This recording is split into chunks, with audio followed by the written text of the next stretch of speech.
Hello students. तो अपना इसमें अब अगला टॉपिक है ड्रग्स एंड अल्कोहल अब्यूज़। तो उससे पहले ये जो ट्रीटमेंट वाला पार्ट है कैंसर ट्रीटमेंट वो रह गया था। तो ये मैं बता रहा हूँ एक बार ट्रीटमेंट ऑफ कैंसर।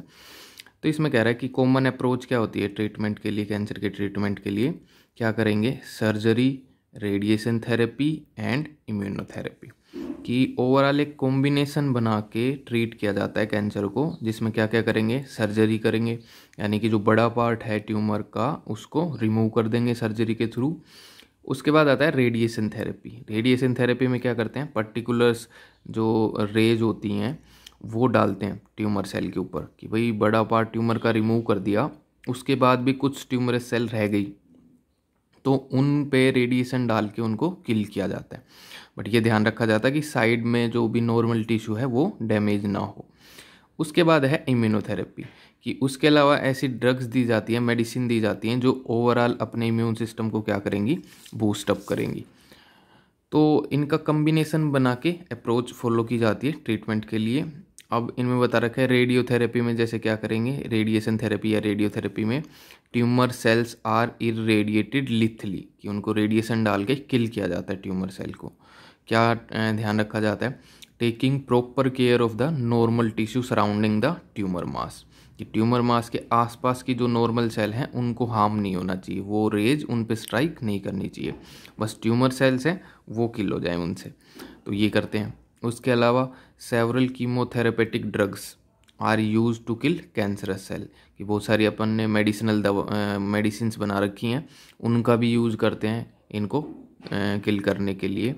और some of these are specific for particular tumour, और इनमें अलग अलग जो भी मेडिसिन बना रखी हैं अलग अलग ट्यूमर के लिए अलग अलग स्पेसिफाई हैं। ठीक है, जैसे जो एंटी कैंसरस ड्रग्स हैं उन्हीं को हम कीमोथेरेपेटिक बोलते हैं जो कैंसर के केस में यूज कर रहे हैं। जैसे एक है विनक्रिस्टिन, तो ये ल्यूकीमिया के केस में, थायराइड कैंसर के केस में या ब्रेन ट्यूमर के केस में यूज़ करते हैं। ऐसे ये विनब्लास्टिन, ये ब्लैडर के, अगर ब्लैडर में कैंसर हो जाए, ट्यूमर बन जाए, टेस्टिकुलर ट्यूमर बन जाए, उस केस में यूज़ करते हैं।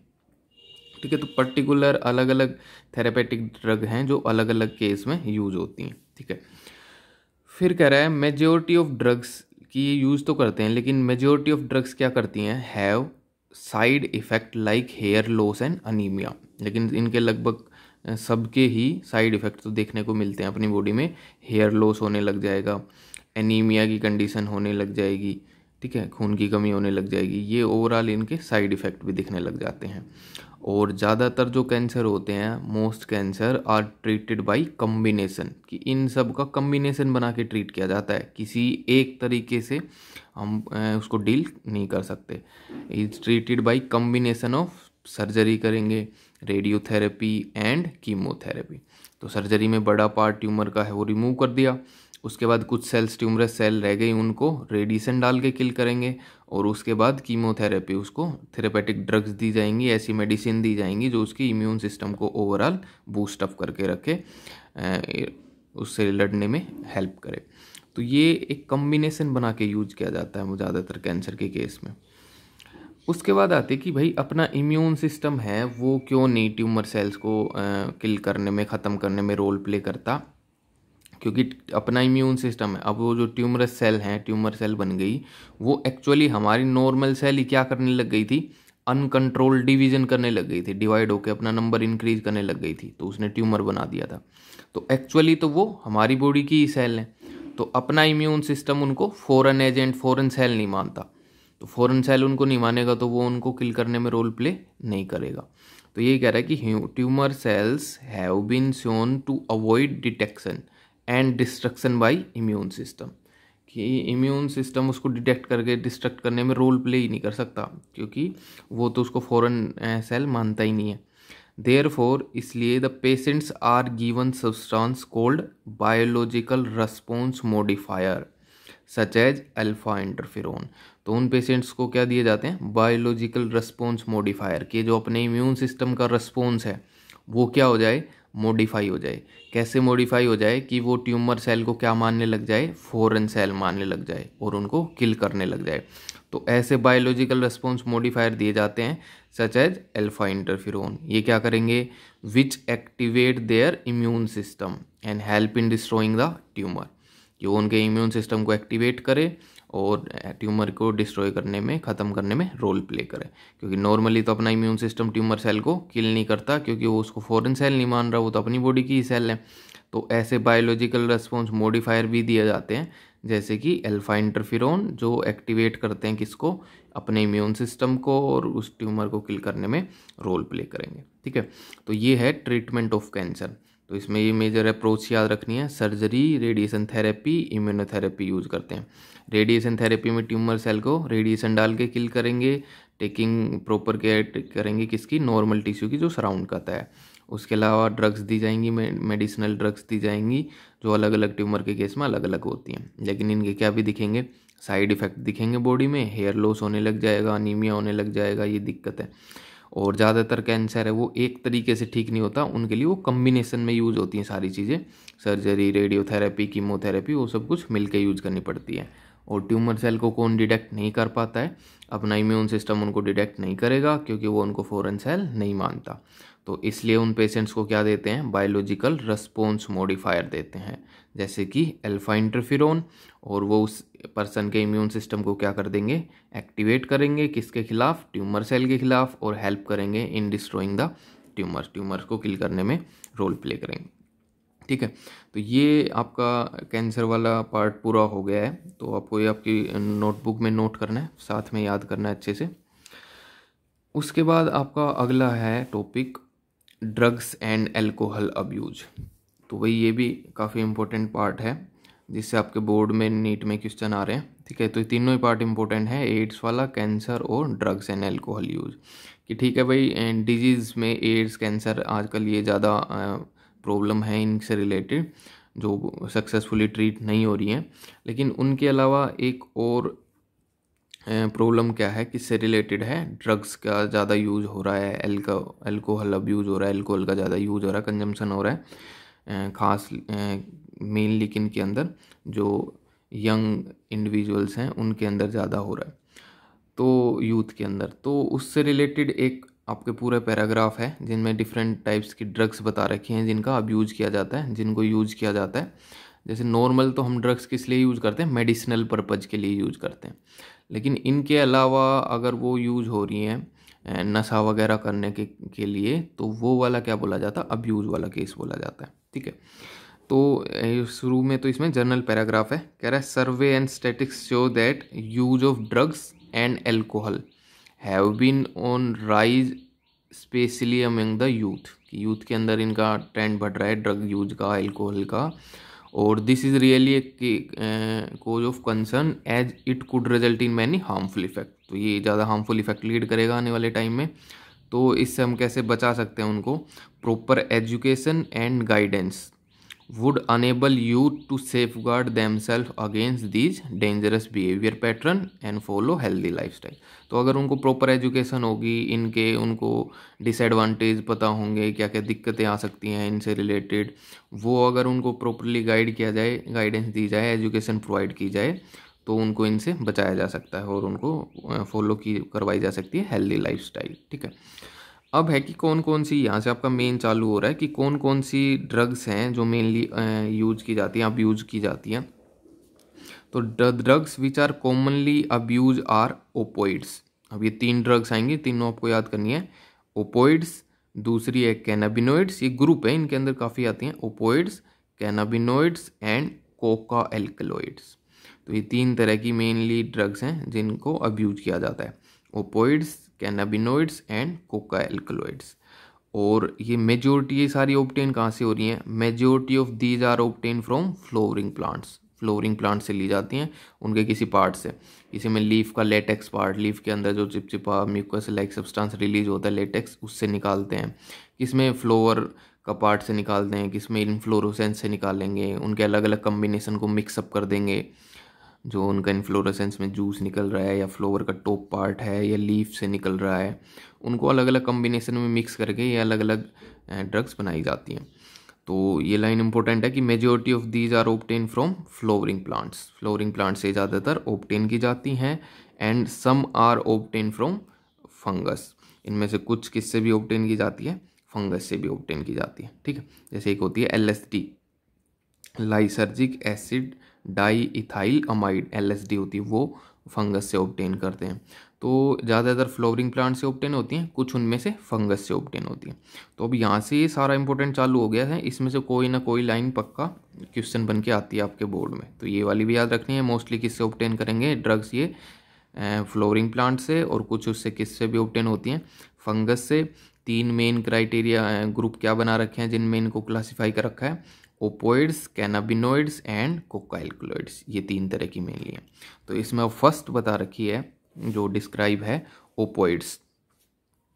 तो ओपोइड्स क्या होती हैं, opioids are the drugs which bind to specific opioid receptor, अपनी बॉडी में स्पेसिफिक रिसेप्टर हैं सेल पे, ओपोइड रिसेप्टर, उन पे वो बाइंड कर जाएगा ओपोइड जो ड्रग हैं, अगर हम उनको कंज्यूम कर रहे हैं।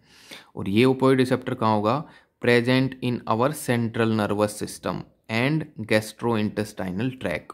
पहले तो गैस्ट्रोइंटेस्टाइनल ट्रैक में ओपोइड रिसेप्टर ओपोइड बाइंड करेगा, उसके बाद अपनी बॉडी में एंट्री के करने के बाद सेंट्रल नर्वस सिस्टम को अफेक्ट करेगा, उस पर बाइंड करेगा।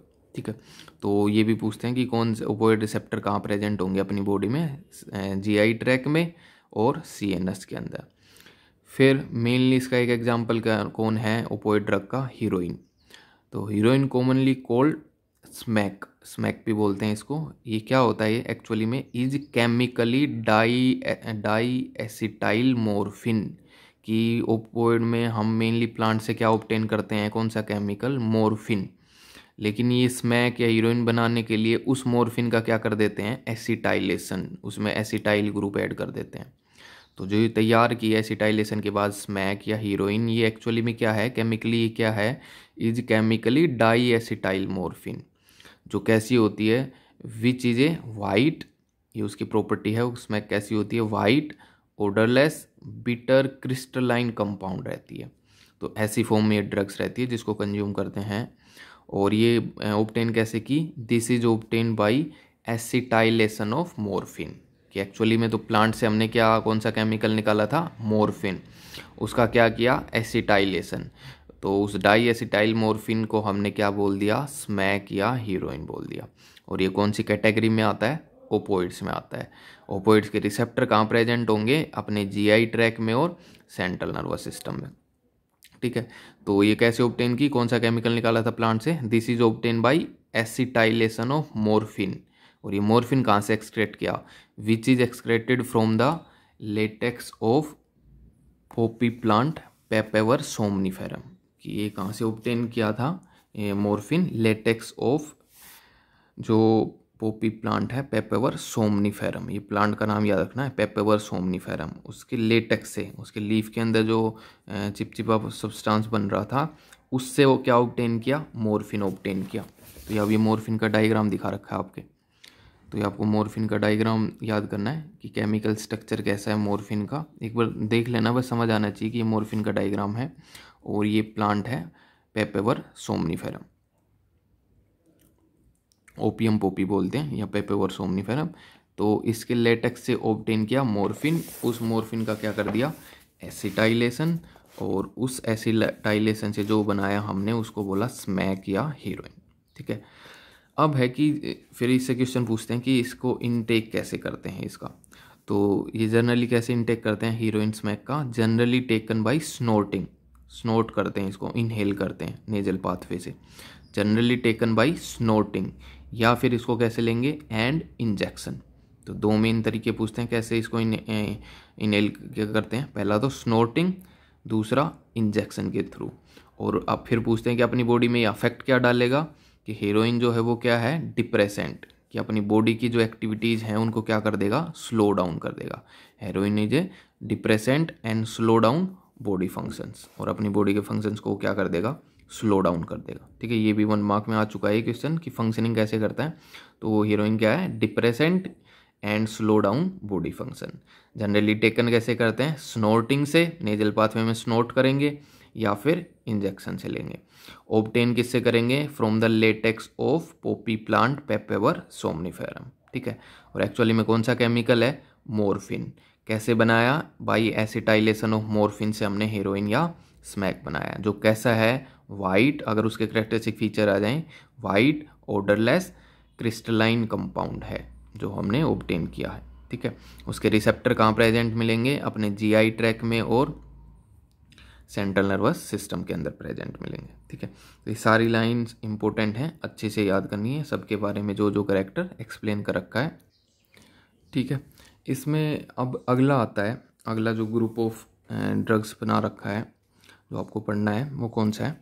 कैनाबिनोइड्स। अगला इसमें ग्रुप है कैनाबिनोइड्स। तो पहला पढ़ना है ओपोइड्स, जिसमें आता है कौन? जिसमें एसिटाइलेशन ऑफ मॉर्फिन कर दिया, जो मॉर्फिन प्लांट से ऑब्टेन किया था, तो उसका क्या नाम निकला? स्मैक, जो एक्चुअली में हम अब्यूज कर रहे हैं, पीपल अब्यूज कर रहे हैं। अब अगला केस इसके अंदर आता है कैनाबिनोइड्स। तो कैनाबिनोइड्स क्या कह रहा है? Cannabinoids are a group of chemicals. ये भी वही ग्रुप ऑफ केमिकल हैं जो अपनी बॉडी में इंटरेक्ट करेंगे, विच इंटरेक्ट विद कैनाबिनोइड्स रिसेप्टर। तो इनके लिए अपनी बॉडी में कौन से रिसेप्टर होंगे? Cannabinoids receptor. उनके लिए क्या प्रेजेंट थे? Opioid receptor. इनके लिए क्या प्रेजेंट है? Cannabinoid receptor. और कैनाबिनोइड रिसेप्टर मेनली कहाँ प्रेजेंट होंगे? Present principally in the brain. कि ये कैनाबिनोइड रिसेप्टर कहाँ होंगे? ब्रेन में। यानी कि इसकी एक्टिविटी, इस केमिकल कैनाबिनोइड्स केमिकल्स की एक्टिविटी किसको इन्फ्लुएंस करेगी? ब्रेन के साथ इन्फ्लुएंस करेंगी, ब्रेन की एक्टिविटी के साथ इन्फ्लुएंस करेगी। तो यही पूछ लेंगे ओपोइड के अंदर क्या, कौन सी जगह रिसेप्टर थे? जीआई ट्रैक में एंड सीएनएस में। इसके कहाँ रिसेप्टर है? कैनाबिनोइड्स के ब्रेन के अंदर है, प्रिंसिपली इन द ब्रेन, ठीक है। फिर है ऑब्टेन कैसे करेंगे ये ड्रग्स, वो वाली कैसे ऑब्टेन कर रहे थे? From the latex of poppy plant Papaver सोमनिफेरम। अब ये कह रहे हैं कैसे ऑब्टेन करेंगे? कह रहे हैं natural cannabinoids are obtain from inflorescence of the plant. Inflorescence जो फ्लोर का ओवरऑल जो पूरा क्लस्टर है, गुच्छा है, उससे ऑब्टेन करेंगे। इनफ्लोरोसेंस ऑफ प्लांट, कौन सा प्लांट? Cannabis sativa. तो इसमें ये प्लांट का नाम याद रखना और बायोलॉजिकल नेम है, अंडरलाइन करना है।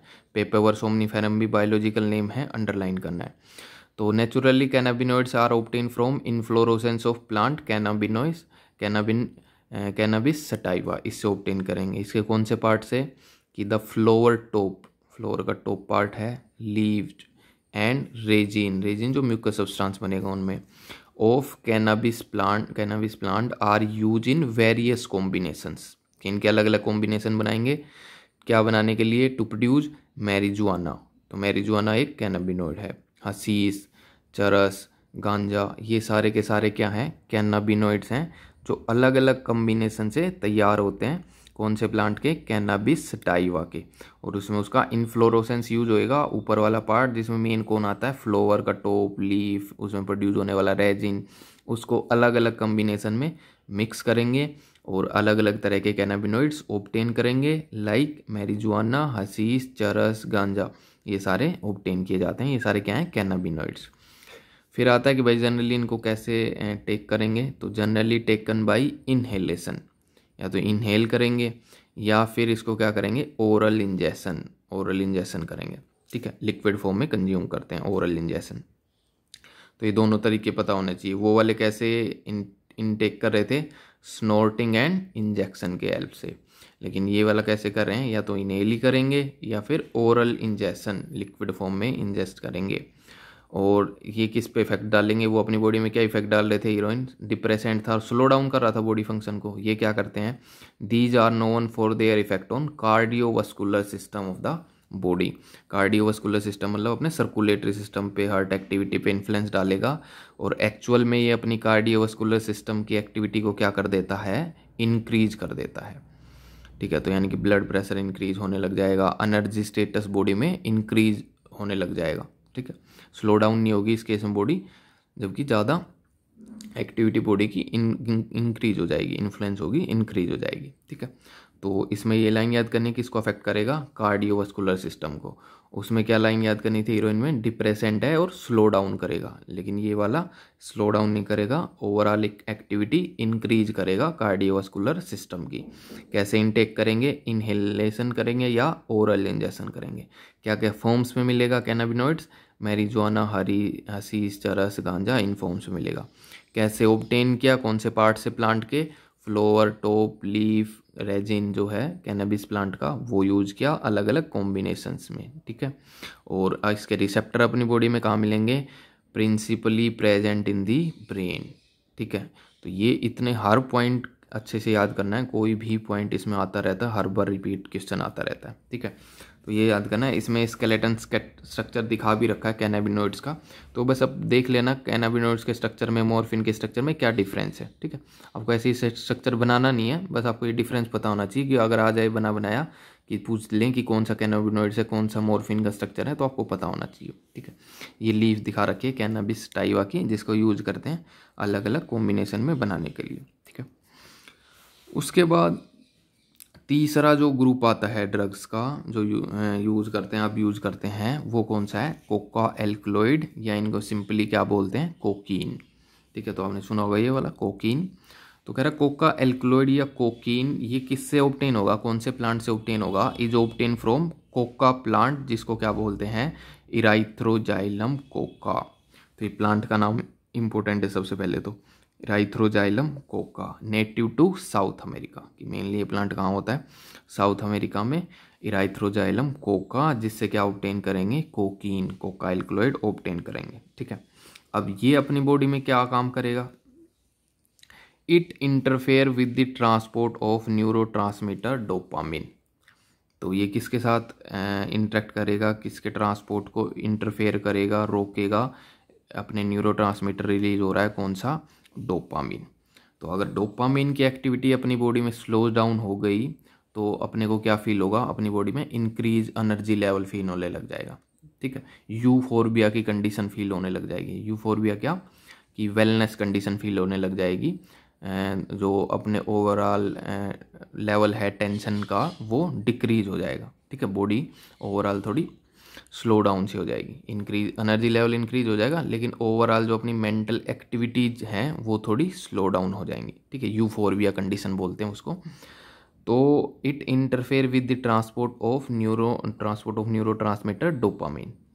और कोकीन कॉमनली इनको क्या बोल देते हैं, कोक भी बोलते हैं, क्रैक भी बोलते हैं। इज यूजुअली इसको कैसे यूज करते हैं, स्नोट, इनहेल करेंगे, नेजल इनहेल करेंगे, इसको स्नोटिंग बोलते हैं, उसको स्नोट किया जाएगा।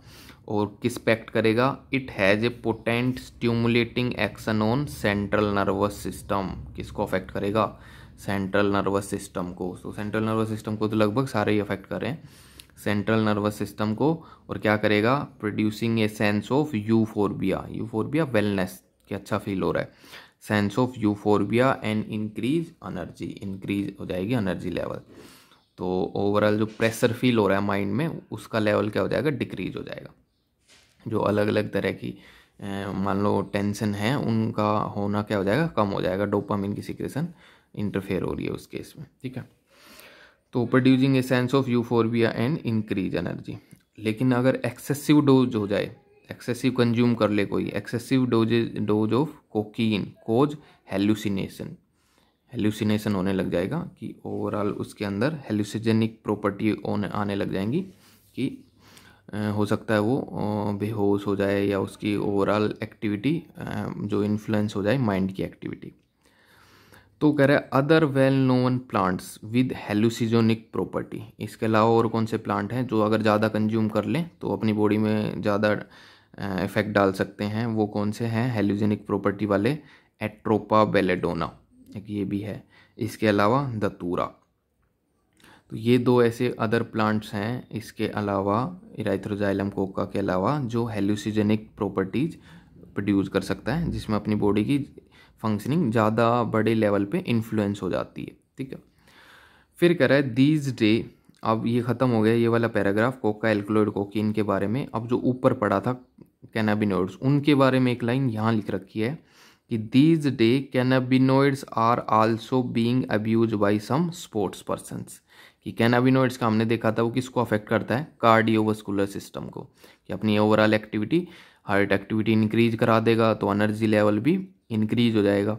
तो ये जो स्पोर्ट्स पर्सन है तो स्पोर्ट्स एक्टिविटी के टाइम पे वो चाहते हैं उनकी बॉडी की हार्ट एक्टिविटी इंक्रीज हो जाए, एनर्जी स्टेटस इंक्रीज हो जाए, तो वो किसको अब्यूज़ भी करते हैं, कैनाबिनोइड्स का अब्यूज़ करते हैं। ठीक है, वैसे तो लीगली वो कर नहीं सकते ये, लेकिन वो अब्यूज़ करते हैं स्पोर्ट्स पर्सन कैनाबिनोइड्स को अपने एनर्जी स्टेटस को इंक्रीज करने के लिए, अपनी परफॉर्मेंस को इंक्रीज करने के लिए। ठीक है, तो वो भी है।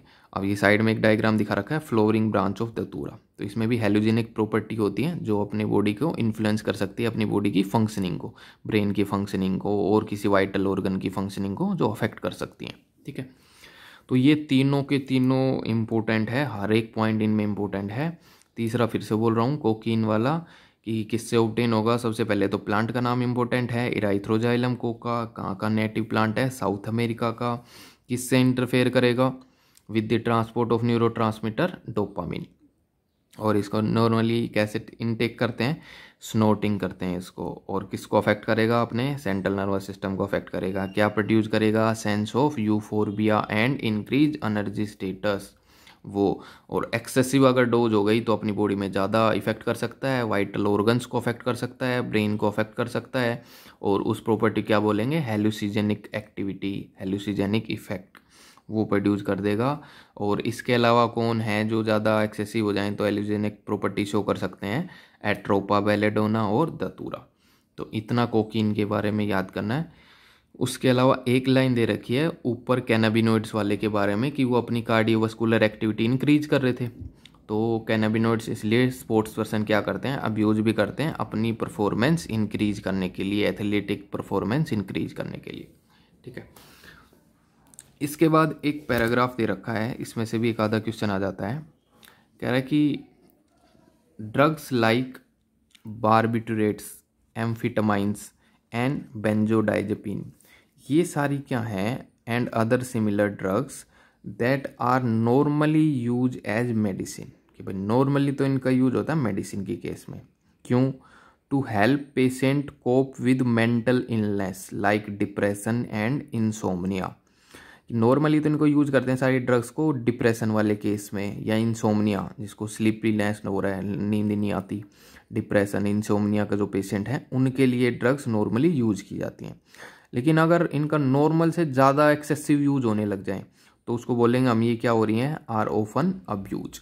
तो वो अब्यूज वाला केस हो जाएगा। कि नॉर्मल अगर मेंटल इलनेस को ठीक करने के लिए, मेंटल इलनेस लाइक डिप्रेशन का केस है, इंसोमनिया का केस है, उनको ट्रीट करने के लिए यूज कर रहे हैं तो वो एज ए मेडिसिनल पर्पज है। लेकिन अगर इनके अलावा उनके एक्सेसिव डोज ले रहा है कोई पर्सन तो वो क्या बोला जाएगा, अब्यूज का केस बोला जाएगा। ठीक है, तो एक लाइन ये याद करनी है इनके बारे में। फिर कह रहा है मोर्फिन, जो सबसे पहले वाले में आया था, ओपोइड के अंदर आया था मोर्फिन, जो जिसका एसिटाइलेशन करके स्मैक या हीरोइन तैयार कर रहे थे। तो वो मोर्फिन एक्चुअली में वो केमिकल क्या करता है, morphine is a very effective sedative and pain killer, pain killer है वो morphine, and is very useful in patient who have undergo surgery. और किन पेशेंट में इंपॉर्टेंट होता है, जो सर्जरी के अंडरगो गए होते हैं। ठीक है, जैसे कैंसर के केस में जिनकी सर्जरी होती है तो उनको पेन इंक्रीज हो जाता है, उनकी बॉडी में उनको पेन फील होने लग जाता है। तो उनको पेन को रिलीव करने के लिए, कम करने के लिए जो मेडिसिन देते हैं वो क्या बोली जाती हैं, सिडेटिव। तो उनमें कौन भी यूज होती है, मोर्फिन, वो पेन को कम करने में रोल प्ले करती है, पेन किलर रहती है वो। तो very useful in patient who have undergo surgery. तो सर्जरी वाले केस में मोर्फिन को भी यूज करते हैं। लेकिन इसका एसिटाइलेशन करके हम क्या बना लेते हैं, स्पैक बना लेते हैं। तो उसको इनहेल करेंगे, वो तो अब्यूज के केस में आ जाएगी, ड्रग अब्यूज। वो कोई नॉर्मल मेडिसिनल पर्पज के लिए हम यूज नहीं कर रहे होते हैं। ठीक है, लेकिन नॉर्मली मोर्फिन को कर सकते हैं। ठीक है, तो एक ये भी इंपॉर्टेंट है मोर्फिन के बारे में। फिर कह रहा है सेवरल प्लांट्स फ्रूट्स, उनके सीड्स हैव हेलुसिजेनिक प्रॉपर्टी, कि नशा हो जाए ऐसी उनके अंदर प्रॉपर्टी होती है। Have been use for hundreds of year in folk medicine, कि अपनी जो पुरानी मेडिसिन है, प्राकृतिक जो अपना चिकित्सा है उसके अंदर उनको यूज करते थे आयुर्वेदिक सिस्टम में, या रिलीजियस सेरेमनी में भी उनको यूज करते थे, एंड रिचुअल, जो भी रिचुअल होते हैं ऑल ओवर द ग्लोब। जितनी भी प्रथा चल रही हैं, अलग अलग टाइप के रिचुअल्स होते हैं, उनमें भी उनको यूज करते हैं, अलग अलग सेवरल प्लांट्स को, फ्रूट्स को, सीड को, उनकी हेलोजेनिक प्रॉपर्टी के कारण। बट अब कह रहा है कि एक क्वेश्चन आता है, 1 मार्क्स क्वेश्चन आता है, व्हाट इज ड्रग अब्यूज। कि ड्रग अब्यूज क्या होगा। तो ये उसका डेफिनेशन है कि when these are taken, these कौन, medicine, when these medicine are taken for a purpose other than medicinal use, कि इनका मेडिसिनल यूज को छोड़ के किसी और पर्पज के लिए यूज कर रहे हो, और इन अमाउंट या फ्रीक्वेंसी, इतनी फ्रीक्वेंसी अमाउंट में यूज कर रहे हो दैट इम्पेयर वंस फिजिकल, जो किसको इम्पेयर करे, किसको खराब करे, वंस फिजिकल, फिजियोलॉजिकल या साइकोलॉजिकल फंक्शनिंग, कि किसी मेडिसिन का आप इतना यूज कर लो कि वो नॉर्मल आपकी फिजिकल एक्टिविटी या फिजियोलॉजिकल एक्टिविटी या साइकोलॉजिकल मेंटल स्टेटस उसको अफेक्ट करने लग जाए, तो वो किस केस में आ जाएगा, इट कॉन्स्टिट्यूट ड्रग अब्यूज। तो वो क्या बोला जाएगा, ड्रग अब्यूज का केस बोला जाएगा। कि नॉर्मल कोई मेडिसिन ले रहे हो मेडिसिनल पर्पज के लिए, किसी आपकी डिजीज कंडीशन को ठीक करने के लिए, तो वो ठीक है, लेकिन उसका ऐसा यूज करने लग जाए हम जो अपनी बॉडी की नॉर्मल फंक्शनिंग को ही अफेक्ट करने लग जाए, फिजिकल स्टेटस को अफेक्ट करने लग जाए, फिजियोलॉजिकल स्टेटस को अफेक्ट करने लग जाए, साइकोलॉजिकल फंक्शनिंग को डिस्टर्ब करने लग जाए, तो वो वाला केस क्या बोला जाएगा, वो क्या है, तब वो मेडिसिनल पर्पज नहीं है, तब वो क्या बोला जाएगा, ड्रग अब्यूज का केस बोला जाएगा। ठीक है, तो ये भी 1 मार्क क्वेश्चन आता है, इंपॉर्टेंट है, कि when medicine are taken for other than a purpose other than medicinal use in amount in frequency that impair, कौन सी फ्रीक्वेंसी, कौन सा amount, that impair physical, physiological और साइकोलॉजिकल फंक्शनिंग, एक पर्सन की इन फंक्शनिंग से इंटरफेयर करने लग जाए, तो वो क्या बोला जाएगा, ड्रग अब्यूज बोला जाएगा, अब्यूज का केस बोला जाएगा। ठीक है, तो ये याद करना है। उसके अलावा जैसे हमने पहले पढ़ा था कि फंगी से भी, फंगस से भी ऑब्टेन करते हैं, तो उसमें एक केस तुम लिख लेना LSD, तो लाइसर्जिक एसिड डाई इथाइलामाइड, LSD बोलते हैं, इज ए डेंजरस हेलुसिजन है, हेलुसिजेनिक प्रॉपर्टी शो करती है, नशे वाली प्रॉपर्टी अपनी बॉडी में शो करती है। और ये किस फंगी से लेंगे, ऑब्टेन फ्रॉम फ्रूटिंग बॉडीज होती है फंगस की, कौन सी फंगस, क्लेविसेप परप्यूरा, इससे LSD ऑब्टेन करते हैं जो हेलुसिजेनिक प्रॉपर्टी शो करती है। तो फ्लावरिंग प्लांट्स के अलावा फंगस से भी ये ड्रग्स ऑब्टेन करते हैं। तो ये पूरा पैराग्राफ तीनों ड्रग्स के बारे में, और उसके बाद ये पैराग्राफ इम्पोर्टेंट है, आपको लाइन बाय लाइन सारा अच्छे से लिखना है, और सारा लाइन बाय लाइन जूलॉजी वाले नोटबुक में इसको नोट डाउन करना है। उसके बाद आता है कि ये ड्रग्स वगैरह तो हैं ही, उसके अलावा एक बड़ा आजकल जो है अफेक्ट देखने को मिल रहा है, वो किसका भी है, स्मोकिंग का भी। स्मोकिंग भी एक केस है जो कई तरह के कैंसर्स को लीड कर रहा है, high blood pressure, heart disease को लीड कर रहा है, तो वो स्मोकिंग भी पढ़ना है। तो कह रहा है smoking also paves the way to hard drugs, कि पहले इनिशियली स्मोकिंग करते हैं, फिर वो धीरे धीरे ड्रग्स वगैरह पे शिफ्ट हो जाते हैं। तो कह रहे जो टोबैको यूज कर रहे हैं, tobacco has been use by human beings for more than 400 years, 400 साल से भी ज़्यादा टाइम से वो यूज कर रहे हैं टोबैको स्मोकिंग वाला केस। या तो इसको स्मोक करते हैं या च्यूई करते हैं, और यूज एज ए स्नफ या स्नोटिंग करते हैं, नेजल पाथवे से स्नोट करते हैं इसको, अलग अलग तरीके से वो यूज किया जा रहा है टोबैको। बट टोबैको क्या कंटेन करता है, tobacco contain a large amount of a chemical, कौन सा केमिकल सब्सटेंस, इंक्लूडिंग निकोटिन। और निकोटिन एक्चुअली में क्या होता है, एक एल्कलॉइड, जैसे हमने कोका एल्कलॉइड पढ़ा था, ऐसे एल्कलॉइड है निकोटिन जो टोबैको में प्रेजेंट रहते हैं, जो हम नॉर्मली स्मोकिंग करते हैं। अब वो निकोटिन केमिकल एल्कलॉइड क्या करेगा, निकोटिन स्टिमुलेट कर देगा किसको, एड्रिनल ग्लैंड को। तो एड्रिनल ग्लैंड कहाँ लगा होता है, किडनी के ऊपर एड्रिनल ग्लैंड, और जो एड्रिनल मेडुला और एड्रिनल कोर्टेक्स होता है, एड्रिनल मेडुला होता है वो कौन से हार्मोन रिलीज करता है, hormone of emergency hormone, hormone of fight flight, epinephrine, non epinephrine. तो ये निकोटिन स्टिमुलेट कर देगा एड्रिनल ग्लैंड को। तो एड्रिनल ग्लैंड का मेडुला पार्ट क्या रिलीज करने लग जाएगा, एड्रिनलिन, नोर एड्रिनलिन इनटू ब्लड सर्कुलेशन।